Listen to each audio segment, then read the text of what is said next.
Labour's leader Jeremy Corbyn has been the talk of many this past year, as his popularity soared when the party saw its largest increase of votes in a single election since 1945. After 33 years as a backbench MP, Corbyn had never held a position of power in government until 2015, when he was elected leader of the UK's Labour Party. Although the party did not win the snap election in June, they secured more than 40% of the vote, forcing the Tories into a coalition with the DUP. Just as soon as the coalition of chaos has been negotiated. With 63% of 18 to 29-year-olds voting for the Labour Party, his popularity has brought a shift in traditional politics as young people look to him as a leader that might change things. This 68-year-old geography teacher lookalike even drew one of the biggest crowds at the UK's largest festival. As I meet young Labour members across the UK, I hope to gain insight into why the youth are backing such an unlikely figure. My first stop is Brighton. A social worker in her mid-20s, Beth saw Jeremy Corbyn talk at Glastonbury Festival in June. It was just amazing. It was like the best thing ever. It was like, can't believe this is a politician around here, I think. When he said that we needed to stand up for social justice. He talked so passionately about the stuff that I was angry about that it's almost like I couldn't not listen. It was also really nice to see someone that's in a completely different age range to me, had so much I've experienced, who's also in a way doesn't really get it, shouldn't really get it, but completely, when he spoke, it was like, oh my god, you're like in my position now, trying to get on the housing market or trying to get a job, and it all just seems impossible. To Beth, Corbyn seemed to be the answer. In Bournemouth, I was invited to go campaigning with young active members of the party. I got to know them before the day. Student and youth officer Charlie Nixon was only 18 when he ran to be councillor for his hometown Samford in Suffolk. I got on the paper here and I got on the news and stuff, and it said I only became old enough to vote in February, and now standing for next month's election, which was in April or May. It was in May. So I stood, and I was the youngest candidate in the whole of the east of England, and we think I was the youngest candidate in the country. So as a youth officer, did you see a rise in young members since Jeremy Corbyn? Yeah, definitely. Young people now realise the importance of equality and fairness, and I think that regardless of who the leader is, as long as it's a decent person, someone like Jeremy, someone who's always, someone who's stood up for what they believe in their whole life, someone who's, a good person, I don't think the young people are going to go far. Chelsea started up a Labour Society at her uni this year. There's only been the Lib Dem Society, as far as I knew, at the university. Now there's a Conservative Society too, and I think it's just wanting to get young people involved in politics. Obviously with the snap general election, it was the highest turnout in young people pretty much ever since the 90s, about 76% turnout, I think, overall, which is amazing.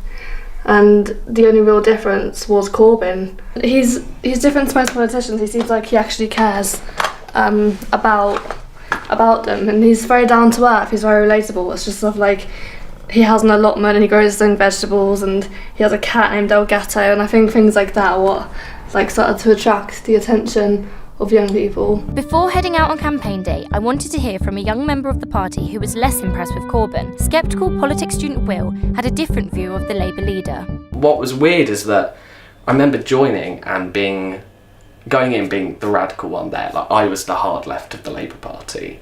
Now I find myself kind of in the centre. What makes you say that you think you're now in the centre? I realise the Labour Party can be radical in ideology, but in its practice it has to be somewhere in the middle. So what are your thoughts on Jeremy Corbyn? He clung to this idealism and this kind of principles that made it difficult to compromise with him over. It was just stuff like wearing that suit, like that beige suit. Like David Cameron, it was such an easy shot to say, do up your tie, but that shot should never have been able to be made in the first place.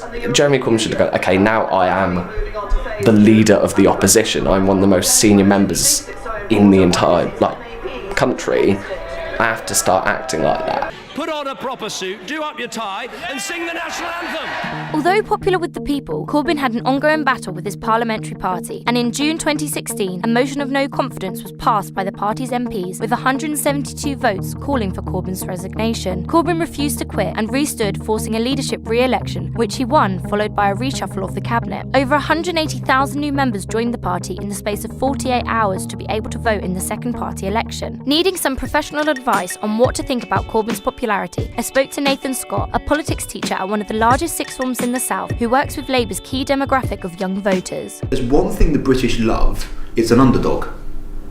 And by constantly attacking Jeremy Corbyn, I think they made him more likeable, and that made him more appealing, which meant people were then more likely to join the party afterwards. I think the fundamental reasons were really the ideology, the fact that his rebellious nature and his poor organisation, which led to the vote of no confidence. Lots of young people feel ignored by traditional politics and traditional politicians. Traditional politicians know that the young don't vote and they don't aim their policies at them.